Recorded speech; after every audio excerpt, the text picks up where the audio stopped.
Prepara-se para ir à polícia.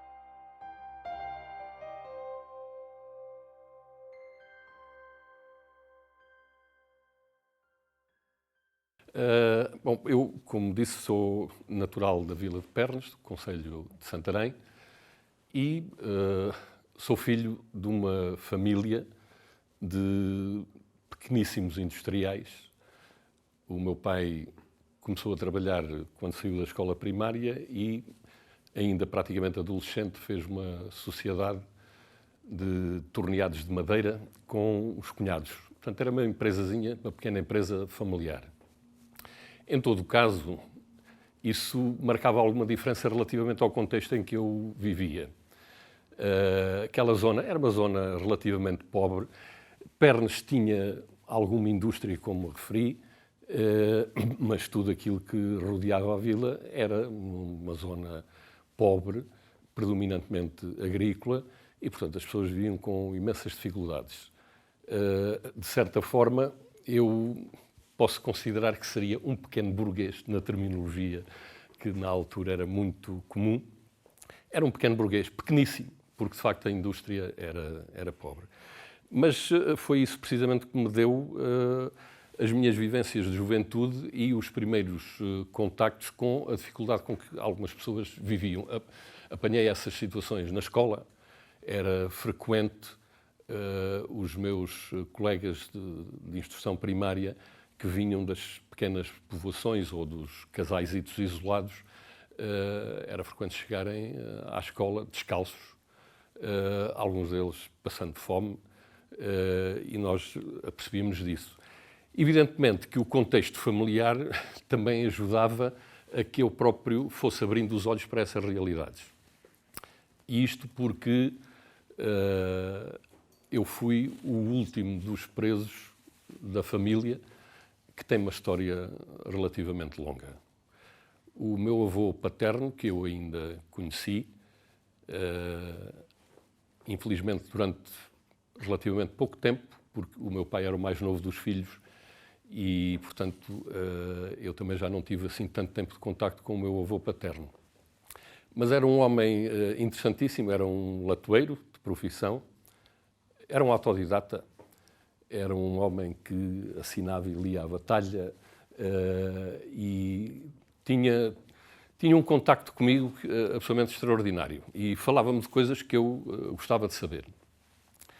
O meu pai, também muito cedo, começou a ter contactos com a política e teve-os pela mão do Soeiro Pereira Gomes, que, quando passou à clandestinidade e ficou responsável pela organização das lutas na zona do Alto Ribatejo, acabou por se fixar naquela zona e, evidentemente, não estava fixo porque tinha a sua atividade clandestina e obrigava-o a circular. Mas um dos pontos de apoio para a atividade do Soeiro Pereira Gomes era a casa do meu avô materno.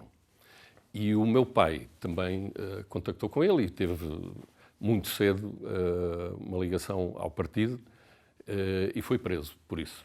O meu avô materno teve preso também. 2 dos meus tios tiveram presos e, portanto, a família tem um histórico relativamente pesado desse ponto de vista. E, digo eu, o meu irmão tem 6 anos, já faleceu, 6 anos a menos do que eu, não foi preso, porque, entretanto, se deu o 25 de Abril, tê-lo-ia sido seguramente, porque com esta história familiar seria um bocado difícil que ele seguisse um trajeto diferente. E, portanto, na minha juventude, digamos que este era o ambiente. Em casa, os meus pais ouviam com alguma frequência as emissões da Rádio Argel ou da Portugal Livre, enfim, acompanhavam, na medida do possível, aquilo que se ia passando, uma vez que as notícias internamente eram abafadas, censuradas, etc. Mas esse foi o contexto em que eu vivi.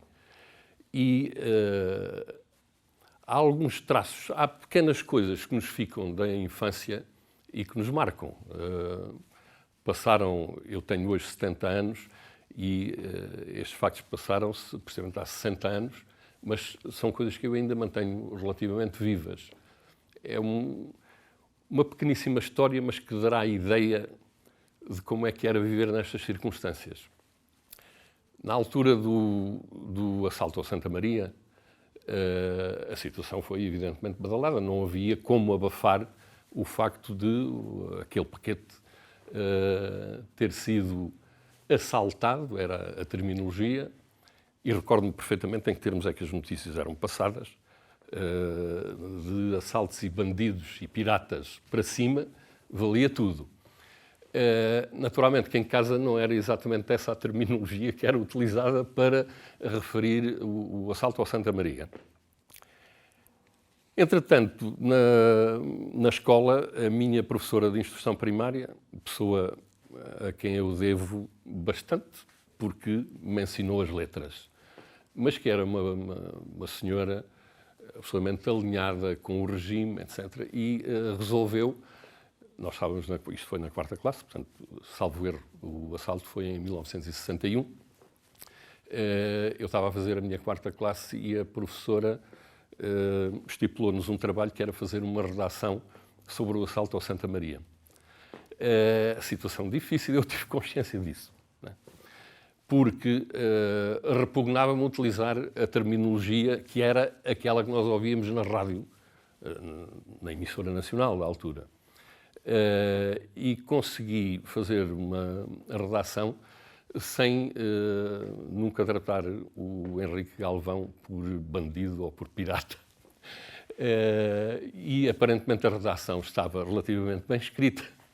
A senhora, no fim, foi comentar com algumas pessoas conhecidas. Aquele malandro, eu tive que lhe dar bom na redação, embora ele tenha feito uma prosa nada recomendável.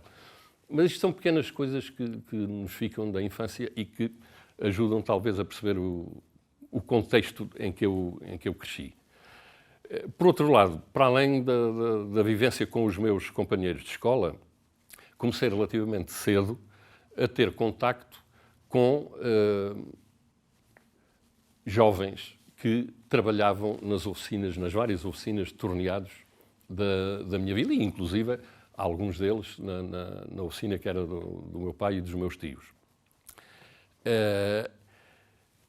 Já um pouco mais crescido, recordo-me do meu pai um dia, numas férias, me ter chamado, eu andava no liceu já na altura, ele gostava muito de falar comigo e ia-me dizendo, bom, tu és um jovem, tens aí as tuas férias, os tempos para brincar, mas há aqui coisas interessantes para fazer, para além de eu ir ajudar na oficina, porque fazia bem passar alguns tempos lá.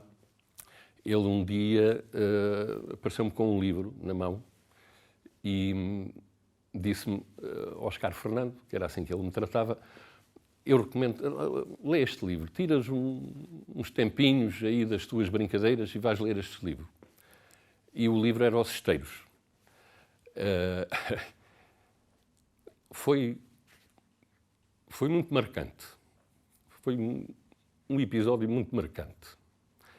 Porque, ao ler a história dos miúdos dos telhais, eu olhava para os meus companheiros da minha idade e gente que trabalhava sacrificadamente para ajudar os pais. E, portanto, eu percebi que aquela história não era uma história da alverca e só dos telhais, era uma história que se repetia pelo país fora. E isso acabou por me dar uma ligação muito forte com uma série de amigos, mais ou menos da minha idade, com quem eu, a pouco e pouco, procurava ir tendo algumas conversas. E, portanto, não tinha qualquer ligação, nessa altura eu era um miúdo, mas as preocupações de ordem social tiveram presentes desde muito cedo. Eu percebi como é que eles viviam, percebi quais eram as dificuldades deles, que eram incomparavelmente maiores do que as minhas, e, portanto, procurava, nas minhas conversas com eles, ir-lhes chamando a atenção para a necessidade de fazerem alguma coisa, de se valorizarem. Animei alguns dos colegas que tinham interrompido os estudos depois da 4ª classe alguns deles com a quarta classe incompleta, inclusivamente, porque precisavam de ajudar os pais, ou nas fábricas ou nos campos. Animei alguns, já na adolescência, a dispensarem algum do seu tempo de descanso, investindo também na sua valorização profissional. Isso foi das coisas que foram muito gratificantes para mim. E tenho hoje, felizmente, muitos ainda são vivos, amigos, aqueles que nós chamamos amigos do peito.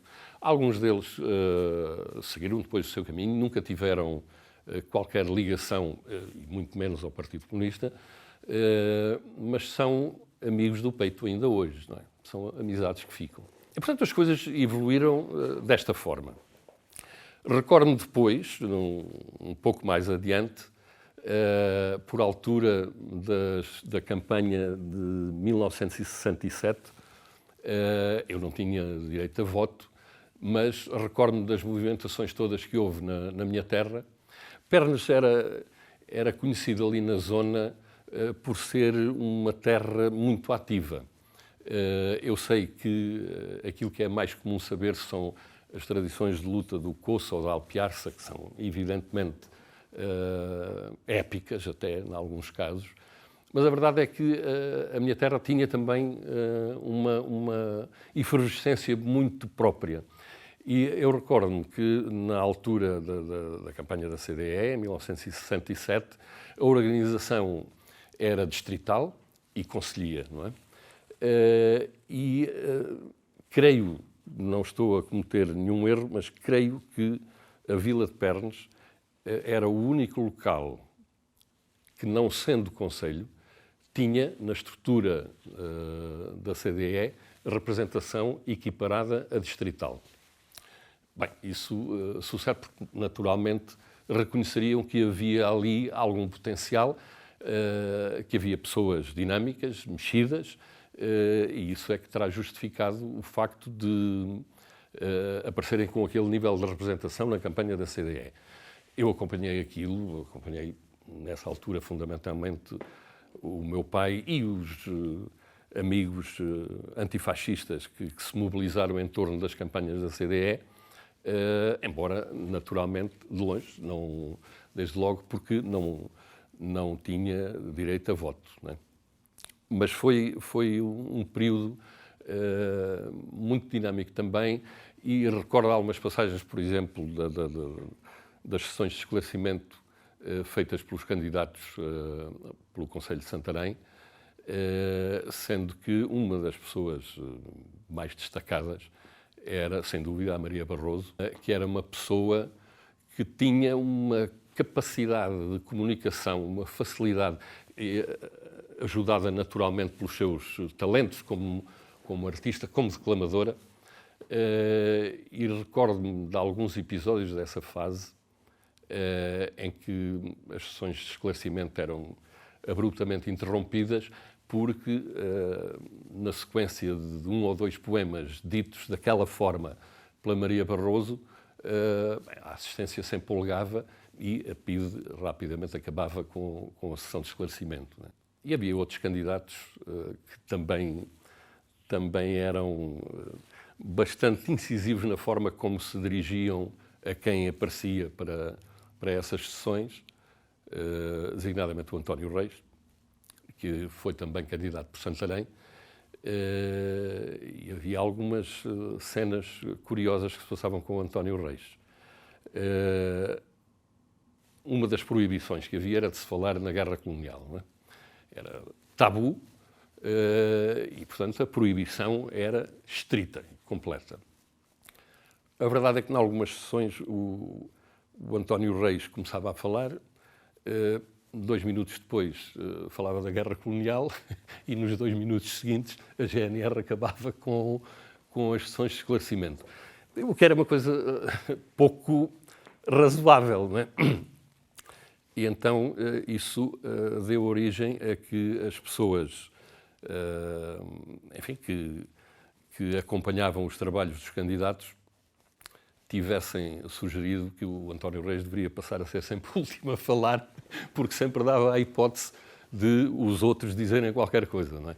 Isto são há alguns dos episódios que me recordo da minha juventude.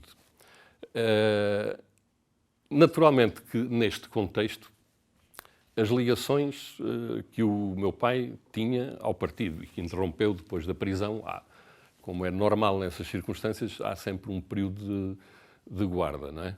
Mas os contactos nós tínhamos, nós sabíamos onde estavam os amigos, onde estavam as pessoas certas, as que não falhavam nas ocasiões cruciais, as que continuavam a ajudar os que nas prisões tinham o seu posto de combate em cada momento.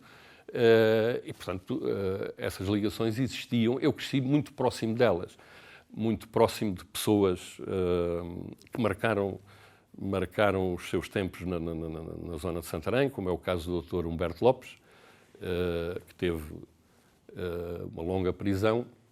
A história dele é conhecida e era uma das pessoas das nossas relações, quer o Humberto, quer a esposa dele, a Armida Soares, irmã do Pedro Soares, do Comitê Central. Enquanto eu estive naquela zona de Pernes, e até porque era apenas um adolescente, esses contactos existiam, mas não havia uma ligação efetiva à estrutura partidária. Entretanto, quando fiz os meus 18 anos, eu vim para Lisboa trabalhar, porque, como lhes disse,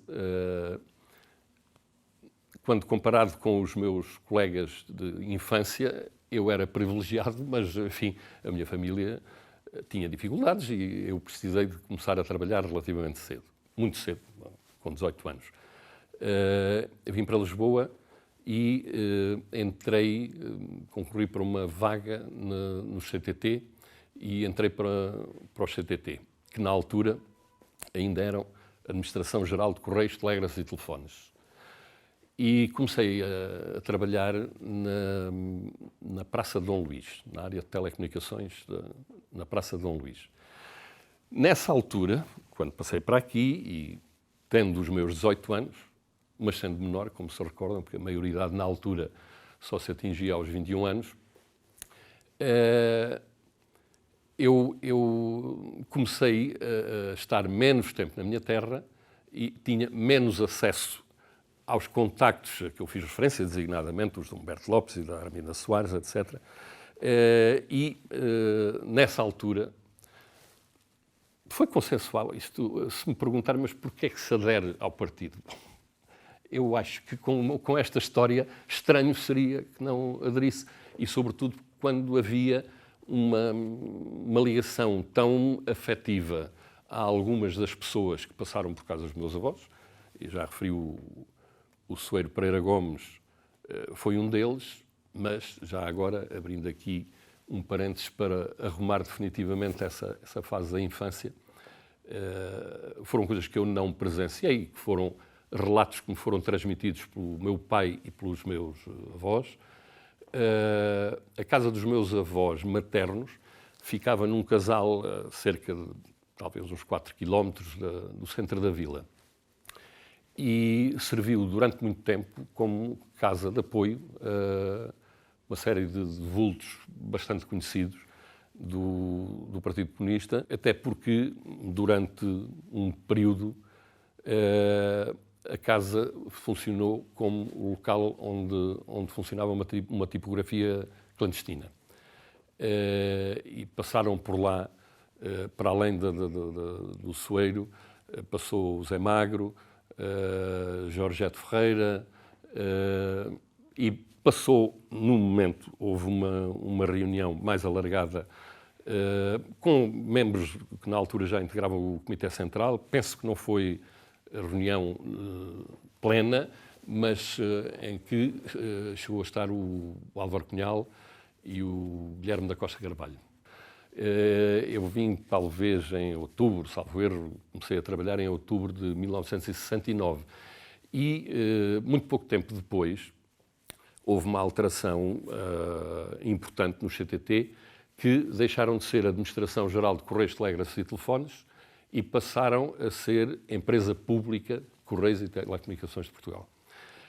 Essa mudança de estatuto abriu a perspectiva de o pessoal do CTT poder sindicalizar-se, coisa que estava vedada ao funcionalismo naquela altura. Nessa fase inicial, teve um trabalho notável, uma senhora que eu muito respeito, já falecida, de nome Vitória Pinheiro, que era telefonista, e que foi, durante muitos anos, uma pessoa bastante ligada aos meios católicos, aos meios progressistas católicos. Ela foi dirigente da Liga Operária Católica, quer em Portugal, quer depois em algumas funções que acabou por ter no exterior, julgo que na Bélgica. A Vitória Pinheiro foi daquelas pessoas, não era comunista, era uma católica, e foi das pessoas que me impressionou vivamente. Por muitas razões, mas sobretudo pela inteligência que revelou, pelo tato, pela persistência. Era uma mulher notável.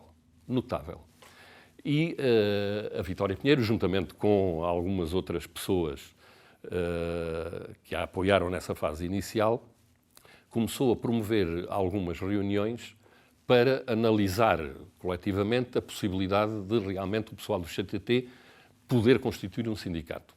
Eu estava aqui na Praça Dom Luís, como já disse, e acabei por ter conhecimento dessas reuniões e, naturalmente, que apareci nelas. Ao fim de algum tempo, compreendemos que, efetivamente, haveria alguma possibilidade de avançar para a constituição do sindicato.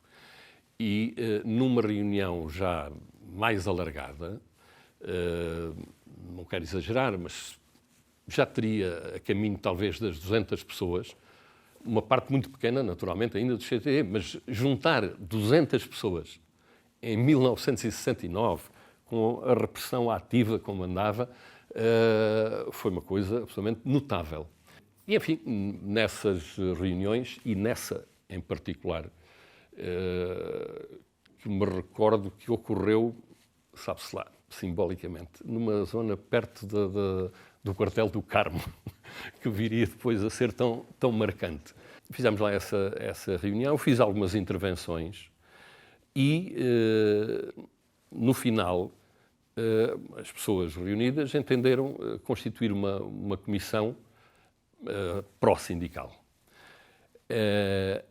No final, quando estávamos a proceder à eleição dos elementos que poderiam integrar essa comissão, a Vitória Pinheiro, que nem o meu nome sabia sequer, algumas das pessoas que estavam nesse plenário conheciam-se mutuamente, mas eu era um miúdo, não é?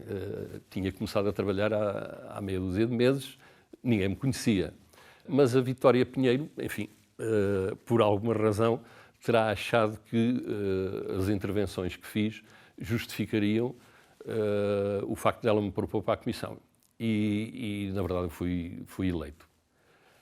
Uns anos mais tarde, noutro contexto que eu poderei depois mencionar, acabei por ter acesso, já depois do 25 de Abril, naturalmente, acabei por ter acesso a um relatório que explicava detalhadamente tudo aquilo que se tinha passado nessa reunião.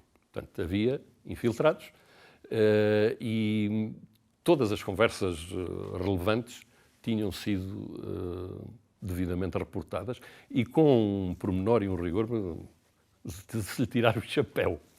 Foi nesse contexto que eu comecei a trabalhar na Comissão Pró-Sindical do CTT.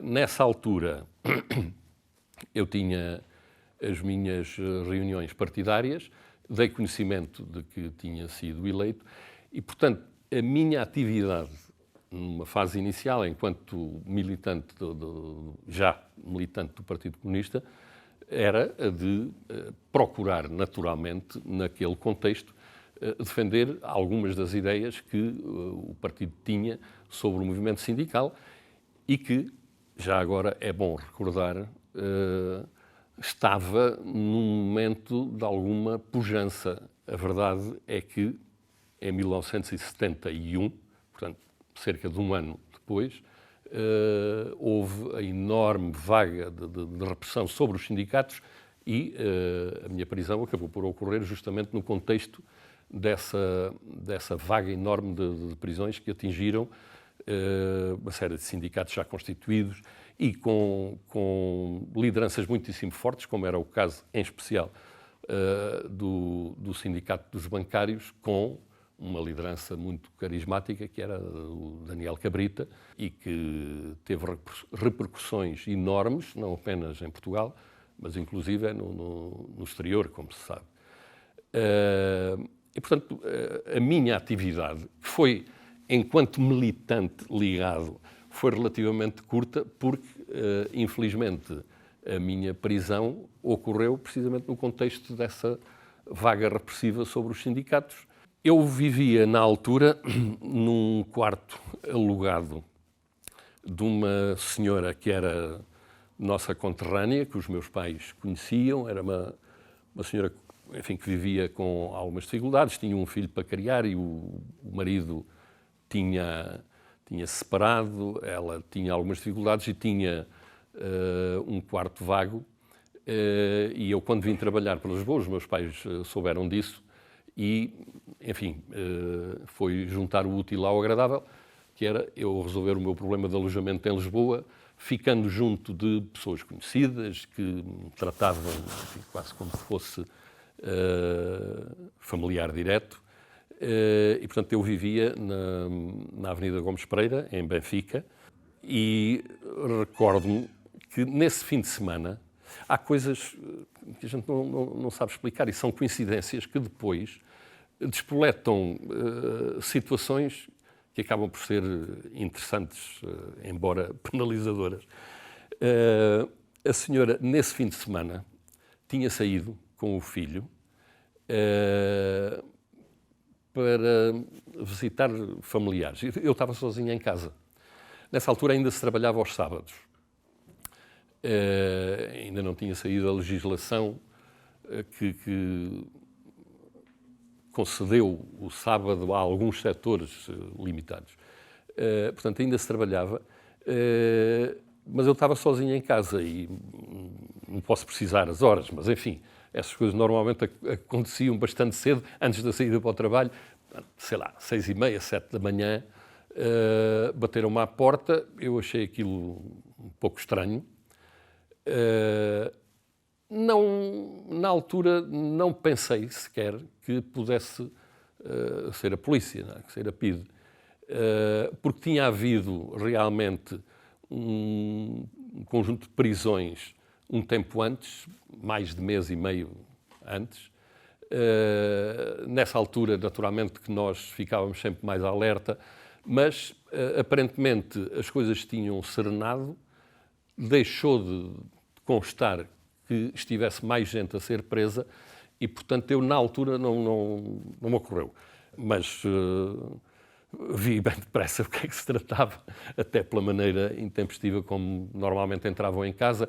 Eu suponho que não saberiam que eu estava sozinho e, portanto, entraram mais ou menos de rompante, tentando impedir que alguém se mexesse, mas não havia, de facto, só lá estava eu, não havia mais ninguém em casa naquela manhã. E depois fizeram o habitual, revolveram aquilo que estava no meu quarto. Eu disse-lhes que o meu quarto é este, o resto não é meu, mas foi tudo revolvido. Algumas cenas caricatas à mistura, porque por acaso tinha ainda em meu poder alguns avantes para distribuir, mas tinha-os colocado num local. Os polícias, a PIDE andou com as mãos talvez a menos de um palmo dos avantes, mas não deu por eles, porque era um móvel por módulos que estavam mais ou menos encostados e tinham as ripas para fixar as duas partes do módulo, tinham um espaço entre elas e eu tinha justamente metido os avantes ali porque teria depois que fazer a distribuição deles junto das pessoas a quem eu normalmente os entregava na altura. E, curiosamente, não me apanharam rigorosamente nada em casa, a não ser um ou outro livro, mas, enfim, também nada de especialmente comprometedor.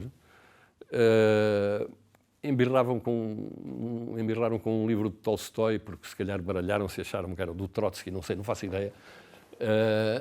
Houve assim umas cenas caricatas, mas não me apreenderam na altura rigorosamente nada que pudesse ser comprometedor.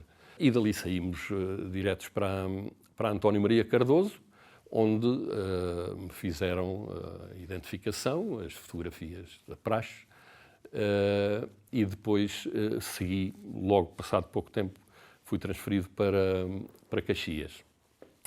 Sucede que, nessa altura, já estávamos no verão, e os meus pais, desde há uns tempos, colocavam uma tenda no parque de campismo de Peniche e costumavam ir para lá passar uns tempos. Eu tinha combinado com os meus pais, a comunicação na altura não tinha comparação com o que sucede hoje, mas tinha feito um telefonema para os meus pais a dizer-lhes que apanharia o comboio daqui de Lisboa até à estação da Gorda, para o meu pai depois me ir buscar à estação da Gorda e me levar a passar o resto do fim de semana com eles lá no Parque de Campismo de Peniche. Evidentemente que à hora de chegada do comboio eu não apareci, o que deu origem a uma cena, os meus pais depois é que me contaram isso, enfim, de alguma tensão entre o meu pai e a minha mãe, porque o meu pai achava que eu era um jovem, enfim, os meus 18 anos, aquele indivíduo não pensa em nós, agora estamos aqui, não aparece, não diz nada, era complicado dizer, não havia telemóveis. Esperaram pelo comboio seguinte, não é? E esperaram mais 2 comboios e eu não apareci. Aí o meu pai começou a achar que talvez houvesse qualquer coisa estranha, porque o desleixo seria muito maior do que aquilo que seria expectável e atribuível apenas aos meus 18 anos e a alguma namorada ou alguma coisa do género. Não era de facto o caso, não é? E disseram-me eles depois que vieram para Lisboa e que tentaram, até com a ajuda de familiares, fazer alguns contactos para saber se nos hospitais se tinha havido algum problema comigo, se eu teria sido internado em qualquer sítio, se teria tido algum acidente. Começaram a ficar francamente inquietos, porque, entretanto, vieram a casa, eu não estava, a senhora e o filho com quem eu vivia também não estavam, e tudo aquilo começou a inquietá-los, não é? Terão corrido os hospitais todos, não estava em lado nenhum, portanto, internado não estava, nas morgues também não, e aí eles tiveram o sobressalto seguinte, não é? Bom, não sendo isto, está preso. E no dia seguinte, na segunda-feira seguinte, foram para António Maria Cardoso perguntar se por acaso ele lá estaria. E disseram-lhes que não. Com algumas cenas caricatas, perguntando, mas vem aqui perguntar porque acha que faria algum sentido ele estar cá. Ao que eles responderam, não, é que internado não está, nas morgues também não. O melhor é começarmos a procurar noutros sítios prováveis. E ocultaram-lhes a minha prisão, não lhes disseram nada. No dia seguinte, como se nada acontecesse, entretanto, terão chegado à fala com a senhora, a dona da casa, e perceberam, quando ela entrou, que estava tudo revolvido e, portanto, aí as dúvidas dissiparam-se definitivamente, não é? E, nessa altura, a minha mãe foi para António Maria Cardoso e terá dito, isto é o que os meus pais me contaram, que nós sabemos de certeza absoluta que o meu filho está preso, eles insistiam que não, e a minha mãe sentou-se e disse: eu daqui não saio enquanto os senhores não me disserem o que é que se passa com o meu filho. Então fico para aí. E ficaram largas horas sentados lá numa sala qualquer na António Maria Cardoso, até que, ao fim desse tempo, e depois de mais uma conversa um bocado azeda, lhe confirmaram a minha prisão e disseram: sim, senhor, está preso e tal, mas não pode ter visitas.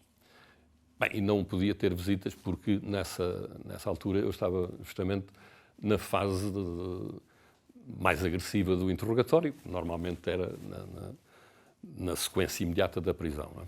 Eu terei estado... Nós perdemos, ou pelo menos eu perdi, julgo muitos camaradas, sucedeu-lhes o mesmo, nós perdemos um pouco a noção do tempo efetivo de interrogatórios. Não é? Estimo eu, porque tiram-nos tudo, tiram-nos relógios, etc., mas pela alternância do dia e da noite, dava para perceber e ir tentando fazer alguma contagem do que é que se passava, e eu suponho que terei estado na ordem dos 5 dias, ou 5 noites, digamos assim, dias talvez um pouco mais, porque eu fui levantado às 6h30 ou 7 da manhã, e depois da identificação entrei praticamente de imediato em interrogatórios. Não é? Mas terão sido 5 noites consecutivas sem dormir, a caminho do 6º dia, e depois, nessa última fase do primeiro interrogatório, já não me deixavam sentar. Portanto, no início não me deixavam dormir, mas havia uma mesa com 2 cadeiras, onde a intervalos eu me conseguia sentar. Do outro lado estava o PID, que estava de vigilância, mas depois, não sei, talvez durante as últimas... Para mim, terá sido um dia, não sei se foram um dia, se foram 18 horas, mas foi muito tempo em estátua. Não é?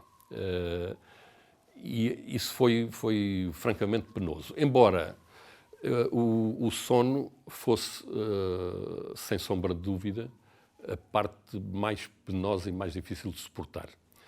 Porque a primeira e a segunda noite aguentam-se, a partir daí nós começamos a ter algumas perturbações.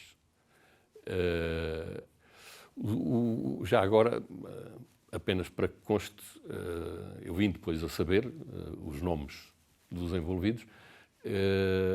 Quem tomou conta do meu processo foi o inspetor Tinoco e o chefe de brigada Robalo, Manuel Robalo, creio eu. E depois estavam, evidentemente, todos aqueles PIDs que se iam revezando periodicamente para não nos deixarem dormir.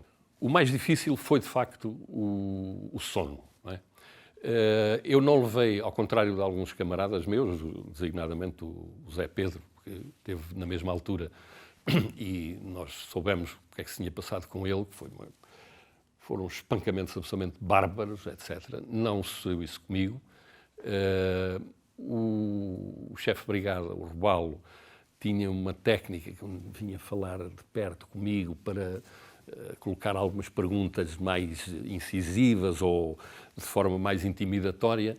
Tinha um hábito, uma coisa horrível também, que dava-nos umas joelhadas.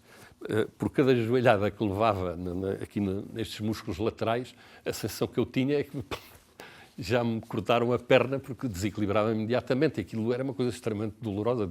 Não sei se ele sabia exatamente como é que as aplicava, sei que aquilo era horrível.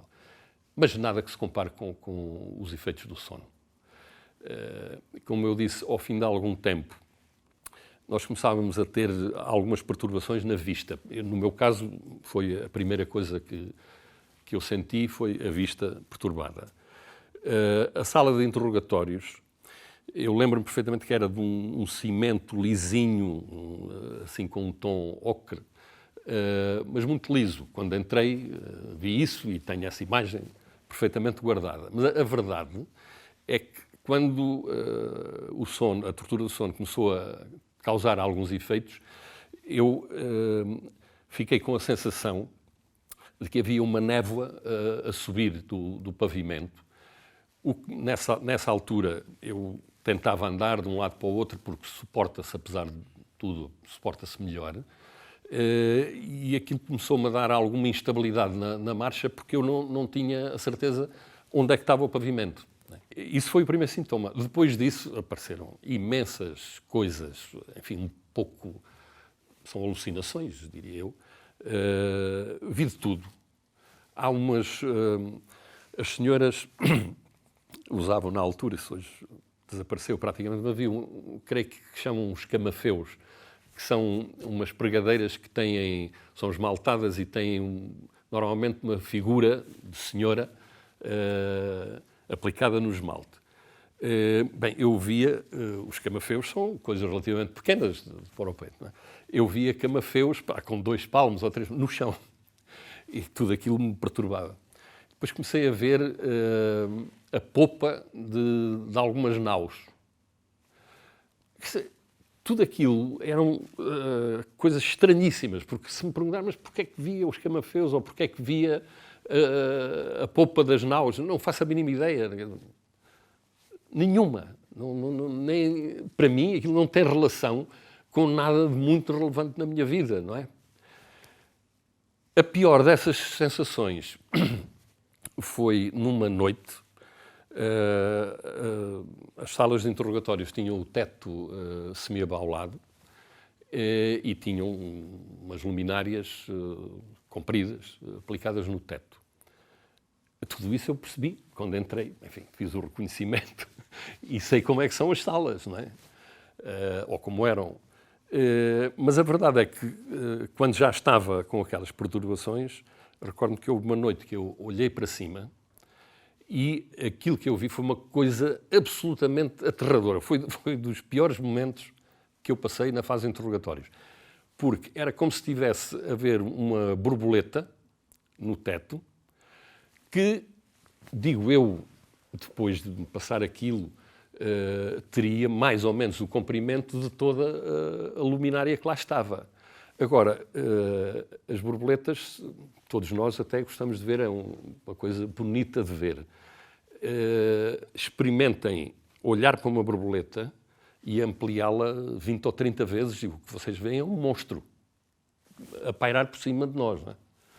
Bem, foi uma coisa, uma sensação, um choque brutal.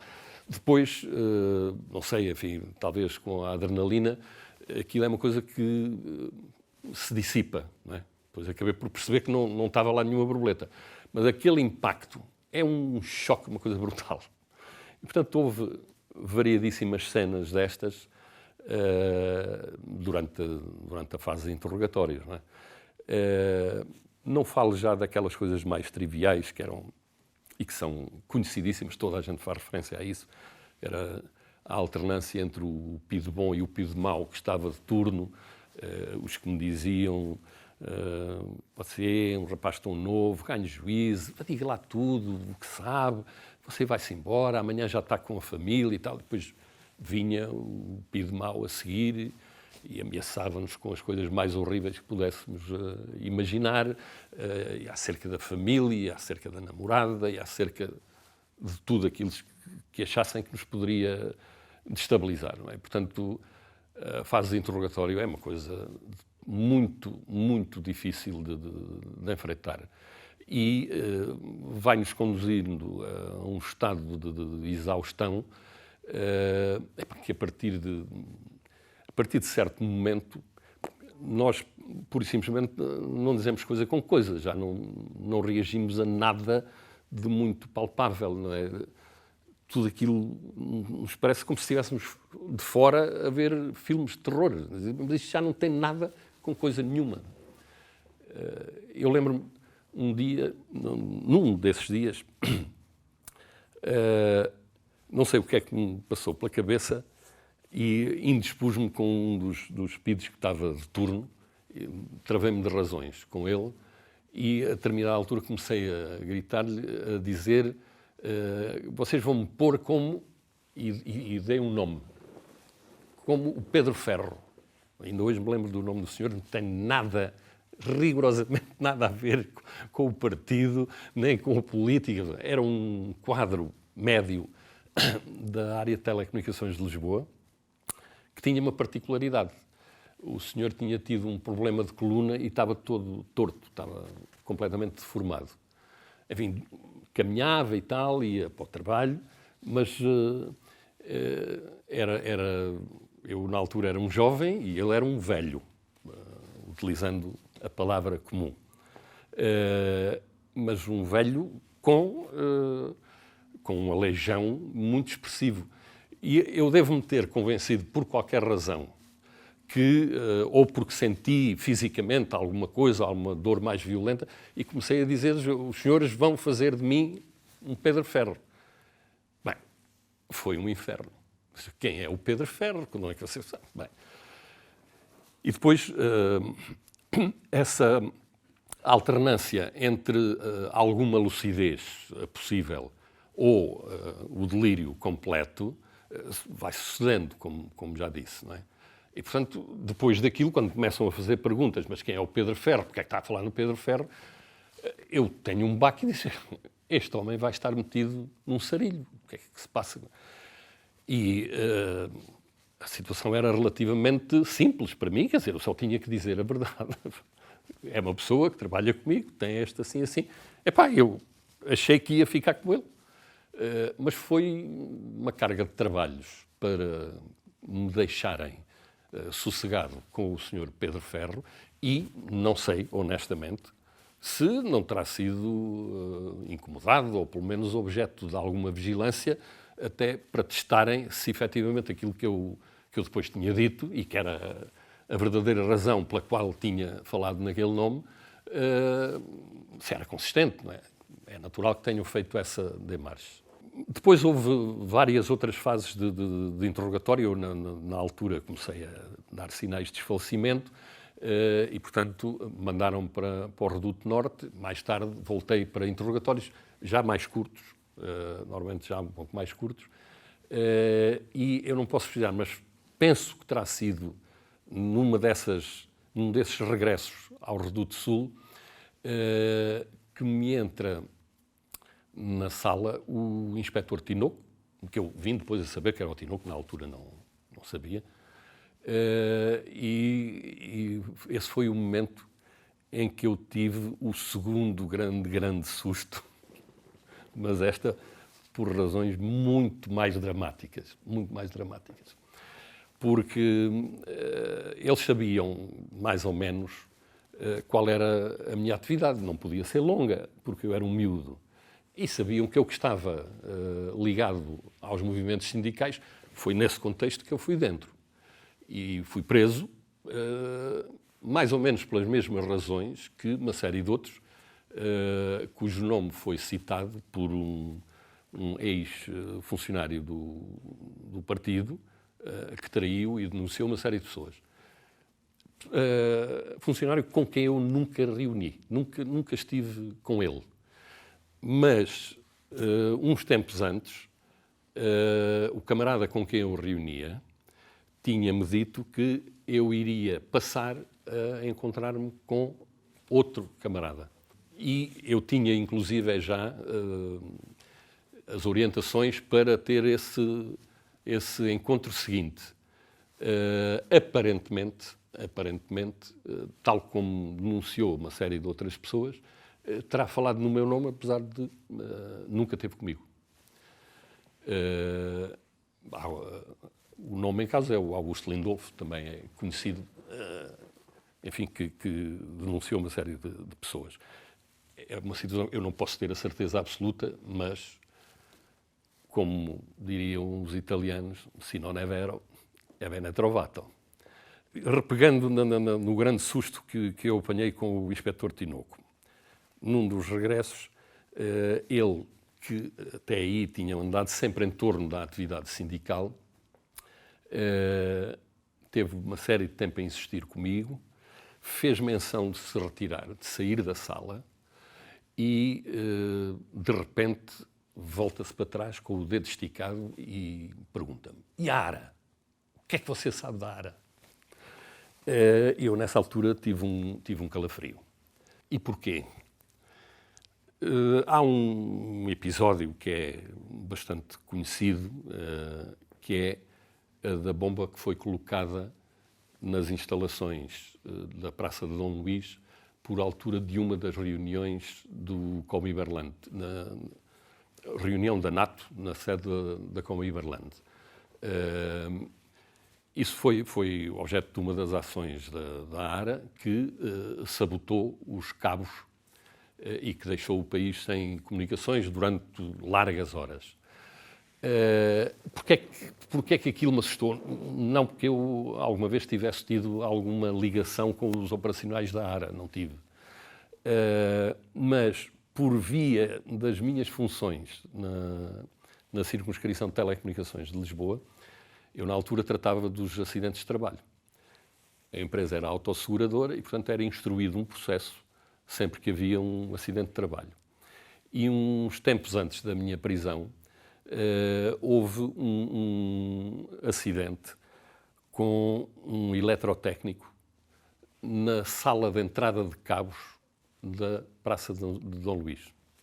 A bomba, como se recordam, como saberão eventualmente, foi colocada no passeio do lado do mercado e terá sido preparado para a violência da explosão se fazer sentir para dentro do edifício e não na conduta que depois trazia o cabo para fazer as suas ligações ao Coaxial Sul e à Trindade, etc.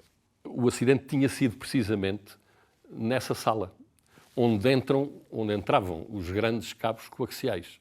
O senhor tinha-se magoado lá num dos bastidores, que é uma estrutura de ferro, onde os cabos são amarrados para se manterem em posição. E, portanto, eu tive que ir fazer o relatório desse acidente e descrevi a sala de cabos. Era a minha função, não é? Passou-se desse contexto.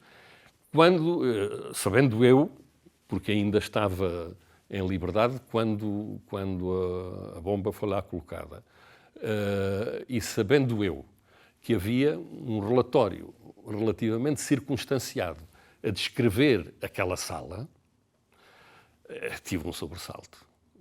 Vão pensar que fui eu que passei as indicações aos operacionais. Soube depois, mais ou menos, quais é que tinham sido os caminhos, quem é que facultou as informações. Não fui eu, não tive rigorosamente nada a ver com isso. No entanto, se ele tivesse tido acesso ao meu relatório daquele acidente, era capaz de ficar com uma descrição relativamente detalhada de como é que era aquilo lá dentro, não é? Mas, enfim, uma vez que não tinha relação nenhuma, também não podia sair dali, nada, não sei de nada. Foram mais uns maus bocados, uns péssimos bocados que passei por causa disso, mas não era difícil insistir na negativa, porque de facto não tinha nada para dizer. Eu estive, como disse, da primeira virada terão sido 5 dias e mais umas horas largas, a caminho dos 6, e depois voltei lá várias vezes, mas normalmente em passagens mais curtas, na hora de 2 dias, passava lá 2 dias, talvez um pouco mais numa das vezes, mas como digo, é difícil precisar exatamente quanto. E passei lá várias vezes. E apenas estive sempre em isolamento, mesmo quando regressava ao Reduto Norte, não é? Essa fase suporta-se melhor na medida em que não estamos sujeitos à pressão do interrogatório. Mas não é propriamente pera doce. O isolamento é uma coisa difícil e, sobretudo, para quem, como eu, ainda hoje, mas já naquela altura, sou uma pessoa expansiva e, portanto, o contacto com outros faz-me falta e é difícil de suportar. Eu recordo-me que nessa fase, estando ainda sozinho na cela, e estava virado não para a parte do Reduto Norte, que tem celas voltadas para o Jamor, ou mais abertas, estava nas celas de trás, e portanto a única coisa que eu via era uma barreira e via os guardas republicanos a passarem a fazer a ronda. E uma das coisas que eu me entretinha nesses dias era esmiolar o pão e atirar os bocadinhos de pão para chamar os pardais que andavam por ali, uns pardalitos de trigo, e eu entretinha-me a deitar os bocadinhos de pão para eles virem ali comer, e eu passava um bocado em que espairecia e, sei lá, era um alívio. Aquilo para mim funcionava como um alívio. E recordo-me de um outro pequeno episódio em que, já não sei porquê, mas fui espreitar por cima de havia um pequeno roupeiro onde nós podíamos guardar algumas peças de roupa, e não sei porquê eu fui espreitar para cima daquilo e estavam não mais do que 3 ou 4 folhas de jornal. Eu vi aquilo, peguei no jornal, fiquei contentíssimo e, passados alguns dias, isto é apenas um episódio, eu já sabia de cor a reserva de água em todas as albufeiras, porque aquilo era uma das coisas que constava no jornal. E entretinha-me a ler e a reler, não é? Às tantas já sabia, mais ou menos, o Castelo de Bode está ou esteve com uma reserva de X. E era assim que nós procurávamos passar o tempo. Depois, há uma primeira fase em que me colocaram com um outro camarada numa cela com beliche, apenas 2. Não é fácil também. Eu não conhecia a pessoa de lado nenhum e nos primeiros tempos a desconfiança instala-se. É uma reação de defesa incontornável, não é? A primeira sensação é isso, ok, já puseram cá um para tirar nabos da púcara, como se costuma dizer. E esses primeiros dias é de enorme desconforto. Para ambos, seguramente, porque do outro lado a reação é seguramente idêntica. E depois, talvez, ao cabo, não sei, para aí de uns agosto, setembro, outubro, para finais de outubro, admito-me, mas não posso precisar. Mas entre 2 meses e meio, 3 meses, passei por uma sala maior, já com 8 presos. Onde, aí sim, pela primeira vez encontrei algumas pessoas que eram minhas conhecidas. Havia 2 camaradas que eram de Santarém, com quem eu não tive nenhum contacto em termos partidários, mas que sabia que eram pessoas, enfim, que seriam antifascistas, no mínimo, não é? E que conhecia. Um deles era o Jaime Fernandes, que era jornalista, e um outro que era fotógrafo em Santarém. E mais algumas outras pessoas com quem vinha fazer enormes amizades que ainda hoje se mantêm, como calculam, isso há de ser ponto comum a todos os que por lá passaram. Um deles é o José Ernesto Cartacho, de quem é um daqueles amigos do peito a quem eu fiz referência. E uma outra figura, para mim, absolutamente inesquecível e com várias passagens pelas prisões e com uma postura que eu creio que toda a gente considera absolutamente exemplares, que era o famoso Duarte Alfaiate, que era uma das figuras conhecidas e que teve variedíssimas prisões. Um homem com uma fibra, uma coisa extraordinária e que nos dava muito alento para suportar aquela fase. Fui julgado em abril e, portanto, eu suponho, não encontro outra explicação, a polícia teve que esperar que eu atingisse a maioridade para me levar a tribunal, porque senão seria, mesmo considerando toda a arbitrariedade com que julgavam os tribunais plenários, suponho que haveria mínimos que conviria não pisar, e um deles era esse, era menor ainda, não é? E, portanto, eu sentei-me no tribunal plenário no dia em que fiz os 21 anos. Antes disso, há um outro episódio que eu gostaria de fazer referência, que é como é que era a vida, mesmo quando já estávamos na cela com os 8 camaradas, havia uma disciplina conscientemente assumida por todos, que nos ajudava muito a suportar as agruras daquele tempo de prisão e que nos animávamos uns aos outros, porque há dias mais difíceis, outros em que estamos melhor, e esse sentimento de entreajuda é importante.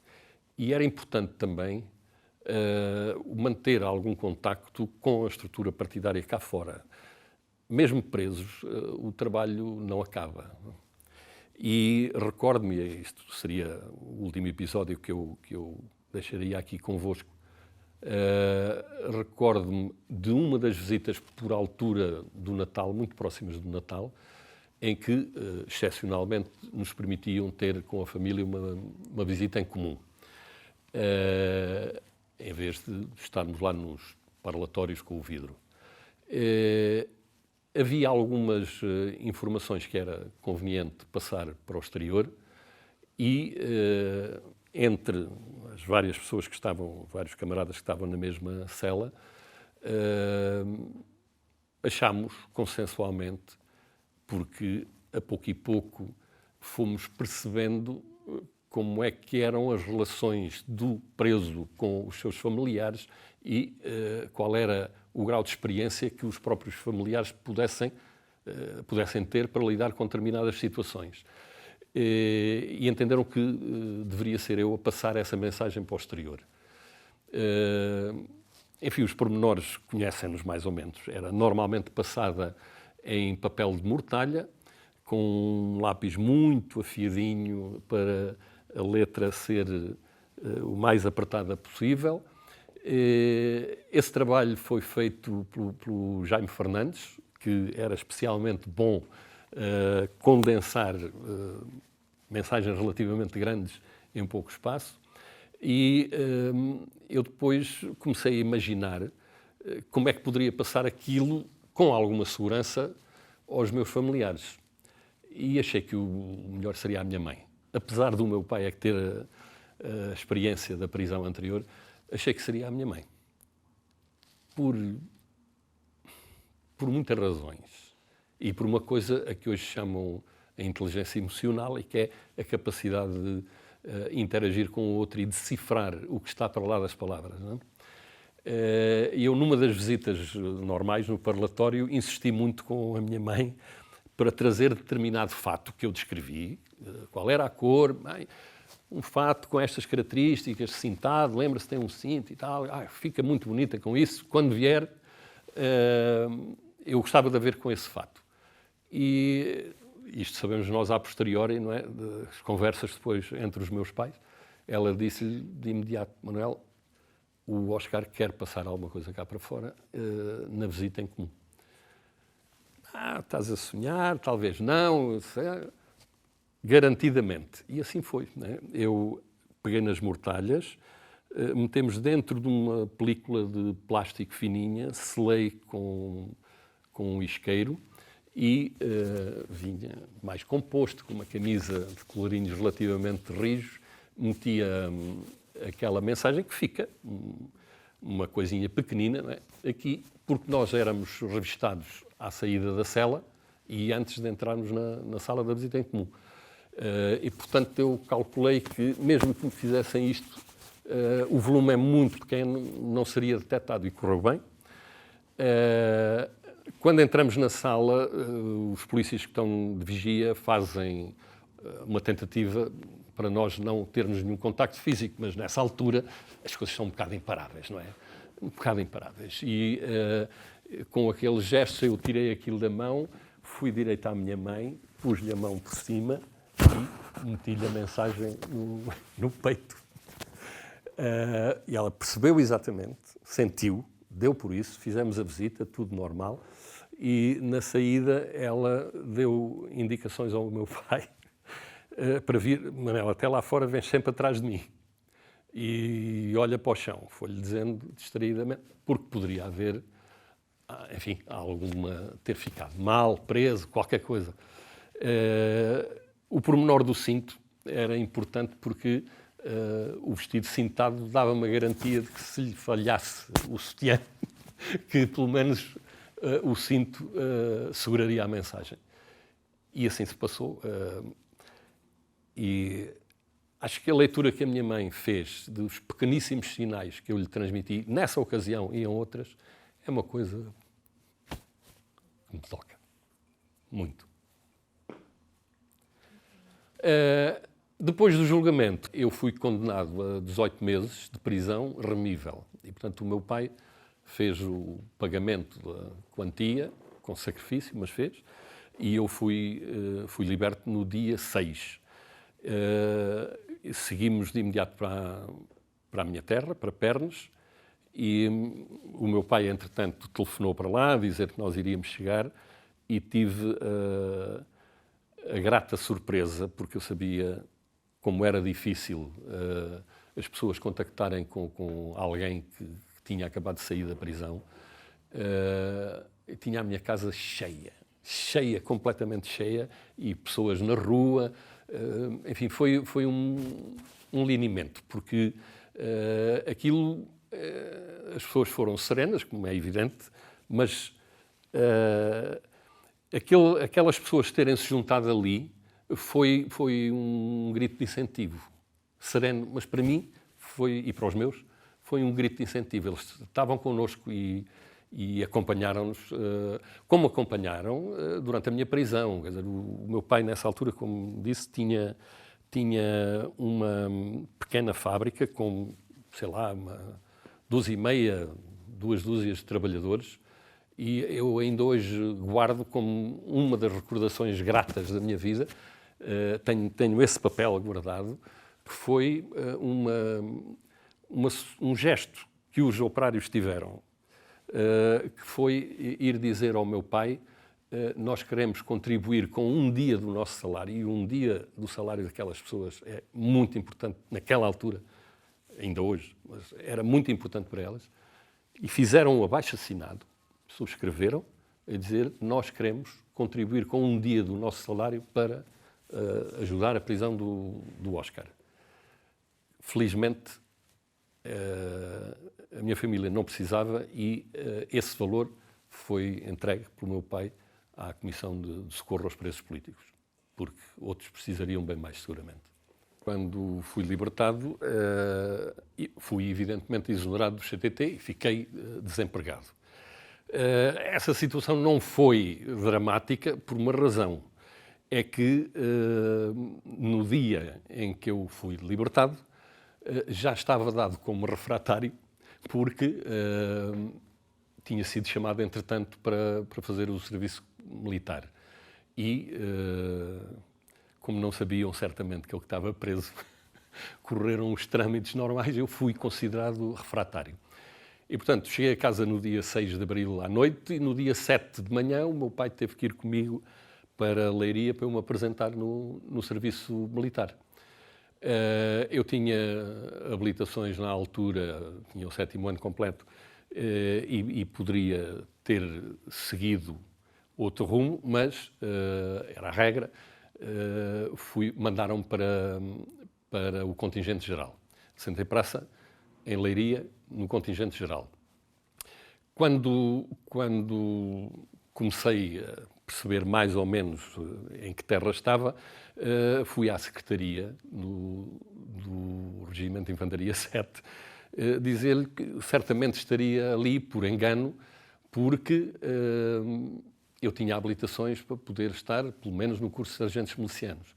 E disseram-me que não. Eu disse: mas eu entreguei certificado de habilitações.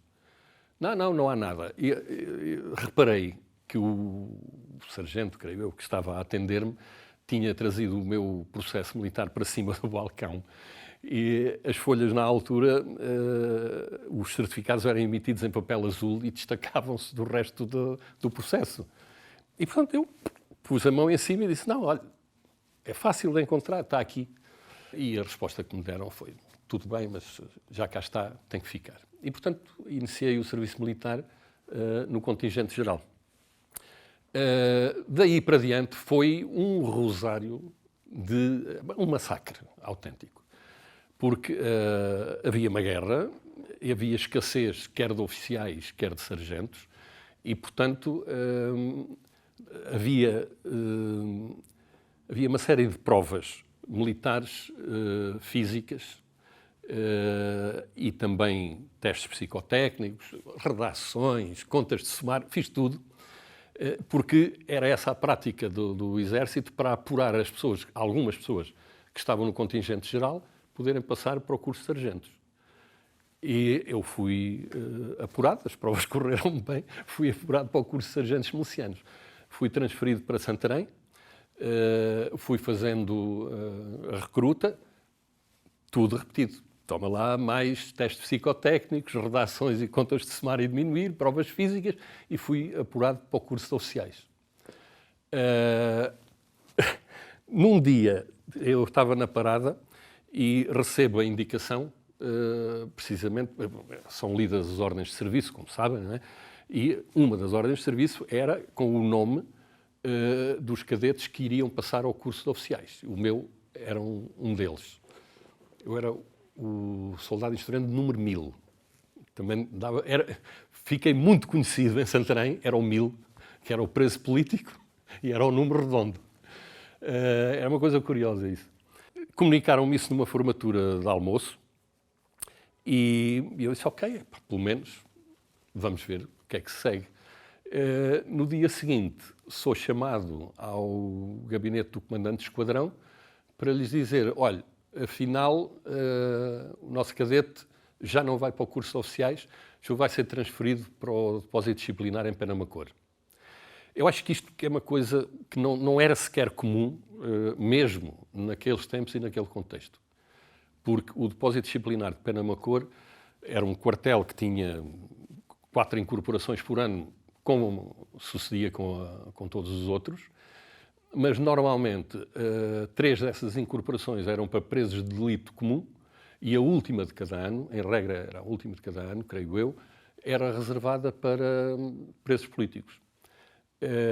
No meu caso, como houve aquele qui pro quo de eu ter sido apurado para o curso de oficiais e, afinal, ter que ir para o depósito disciplinar novamente como soldado raso, eu fui mandado de imediato.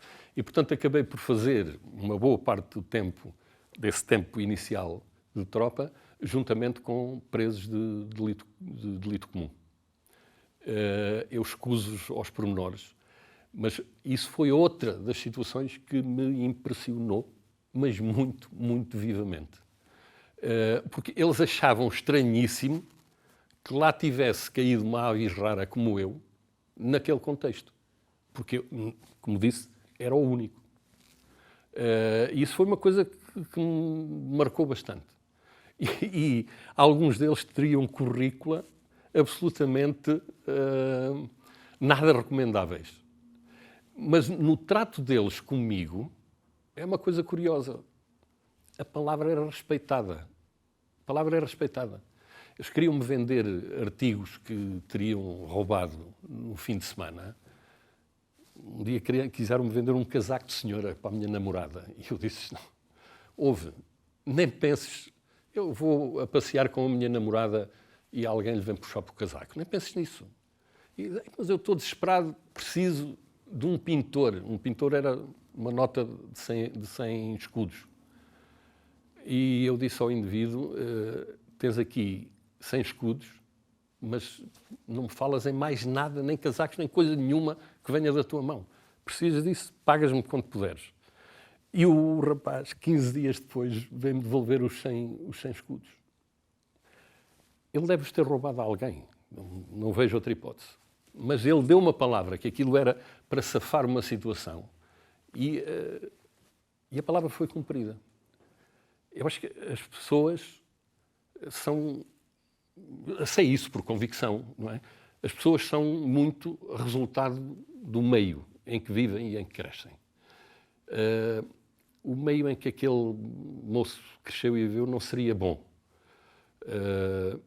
Não é a regra geral. Haverá alguns que terão maus fígados até ao fim de vida.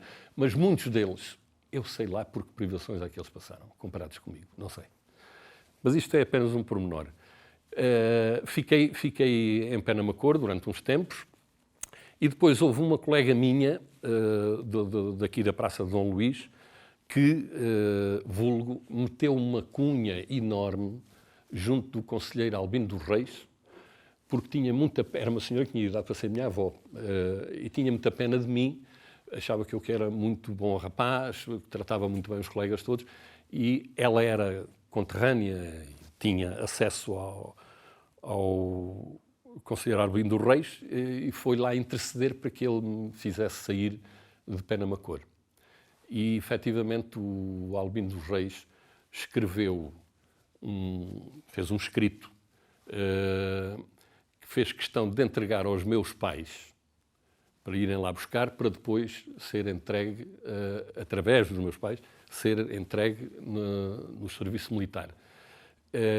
E entregou-lhe aquilo num envelope, mais um pequeno pormenor das reações instantâneas da minha mãe. O Albino dos Reis, todos sabemos quem era, e a minha mãe também sabia. E quando lhe disseram que ele ia fazer um escrito a interceder pelo filho, ela disse, se o fizer, ok, eu fico agradecida e agradada, mas eu não sei se farás. E o Albino dos Reis escreveu, meteu aquilo num subscrito, que se ele próprio fechou, entregou aquilo, a minha mãe estendeu a mão, agradeceu e fez a vérnia, e assim que recebeu o sobrescrito, meteu a unha e abriu logo o fecho do envelope. E quando chegou cá fora, foi verificar se realmente o senhor tinha intercedido ou se estava a arranjar mais alguma recomendação pouco agradável. Mas não, funcionou, era um escrito simples, o moço é novo, deixa-no, porque senão apenas vão radicalizar, deixa-no seguir a vida sem mais massacres. E eu saí de lá, voltei a fazer tudo novo, voltei a ser apurado para o curso de oficiais, fui o primeiro classificado do curso de oficiais de cavalaria, em Santarém, porque, como poderão calcular, depois de todas estas peripécias, a última coisa que eu queria era ter problemas na tropa. E, portanto, eu fazia tudo by the books e, enfim, tinha boas avaliações, boas provas. Acabei por ficar como aspirante miliciano.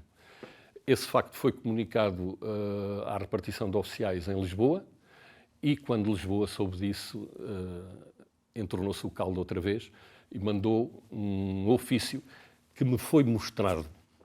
Nessa altura, o 25 de Abril já não estava assim tão longe como isso, estava a aproximar-se. Havia alguns quadros do Exército, a nível dos capitães e dos tenentes que ficavam, que, enfim, já olhariam para a realidade com outros olhos. E um deles mostrou-me o ofício, dizendo que eu não poderia continuar a dar instrução a futuros oficiais, porque isso era perigosíssimo, claro. E, portanto, ordenava a minha transferência imediata para o Regimento de Cavalaria 3 em Estremoz. Houve alguém que limitou-se a invocar o Regulamento de Disciplina Militar e a dizer não, esse senhor foi o primeiro classificado do curso de oficiais, está a dar instrução e, portanto, a guia de marcha dele para Estremoz será cumprida no último dia do curso que ele está a ministrar.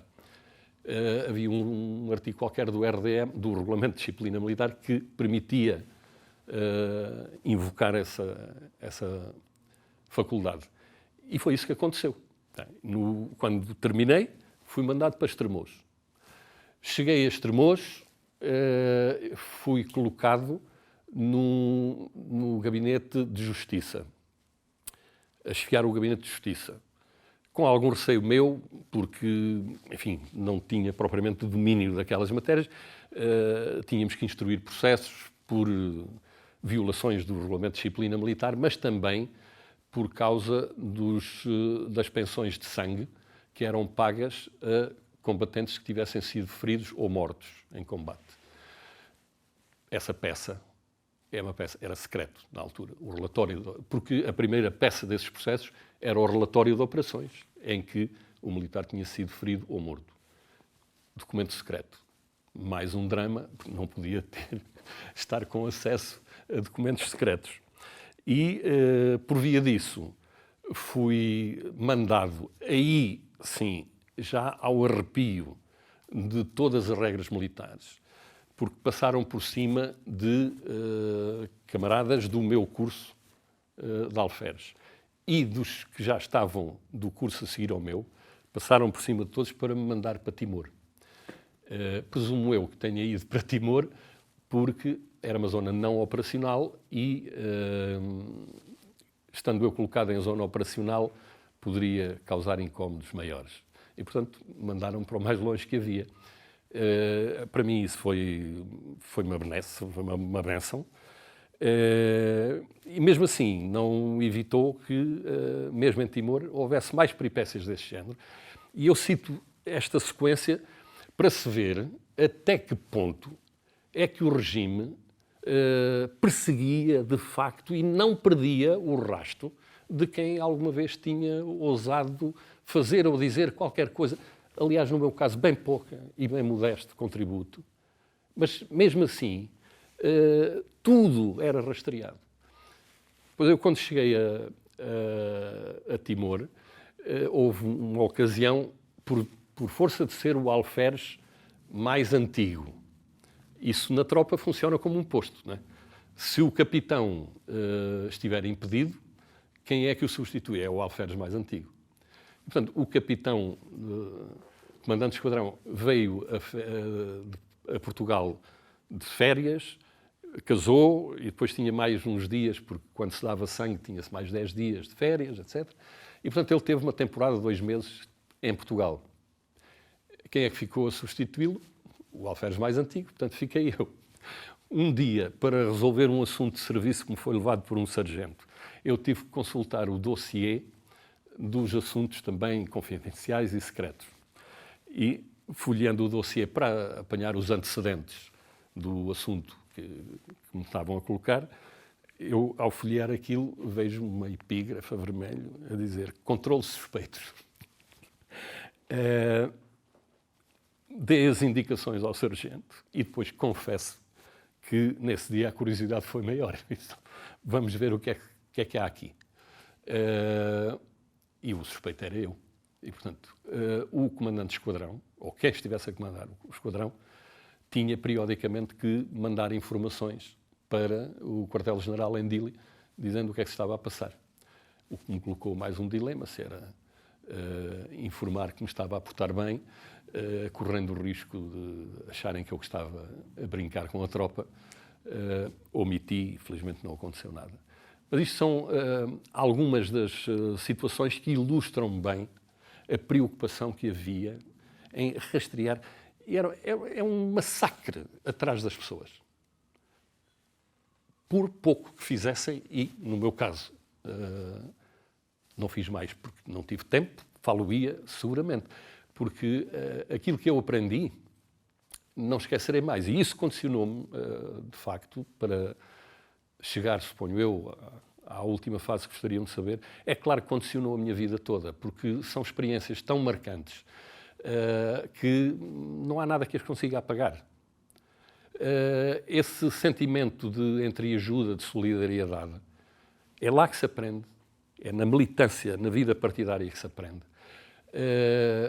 O não ser, no meu caso, não sei se em todos, infelizmente talvez não em todos, mas no meu caso, aprendi a não ser sectário durante o meu tempo de militância. Porquê? Porque eu, naturalmente, que procurava defender ou difundir as teses que o partido achava razoáveis em relação a determinados assuntos, no meu caso, o sindicalismo, mas procurei fazê-lo de modo a não me comprometer a mim, não comprometer camaradas meus. E isso obrigava-nos a esse exercício de tolerância em relação aos outros. Por alguma razão, no princípio do meu depoimento, eu fiz aqui uma referência que não vos passará em claro à notável lucidez e ao trabalho extraordinário que foi feito por uma senhora que era dirigente da Liga Operária Católica e por quem eu tive sempre o maior respeito. Isso eu aprendi na militância, na vida partidária, aprendi felizmente muito com o meu pai, que sempre teve o mesmo tipo de postura. Eu nunca, tal como o meu pai, nunca coloquei uma ficha do Partido Comunista na mão de ninguém. Tenho, no entanto, a imodéstia de pensar que quer eu, quer o meu pai, teremos ajudado, pelo exemplo, a levar algumas pessoas a procurarem aproximar-se do partido e a identificarem-se com as suas posições. Porque acho que é pelo exemplo que lá vamos. Por aquilo que procurei ser na minha vida profissional, defendendo, na medida do possível, aqueles que trabalhavam comigo, lutando por esses meus ideais. No caso do meu pai, exatamente a mesma coisa. Se hoje alguém for à minha terra, dir-lhe-ão que ele foi sempre um pequeno patrão, mas um patrão exemplar, que respeitava os direitos dos trabalhadores. Essa era a sua preocupação de vida, essa foi e continua a ser a minha preocupação de vida, respeitar os outros, respeitar a liberdade dos outros, porque há uma coisa muito dolorosa e que eu experimentei, que foi ser privado dela.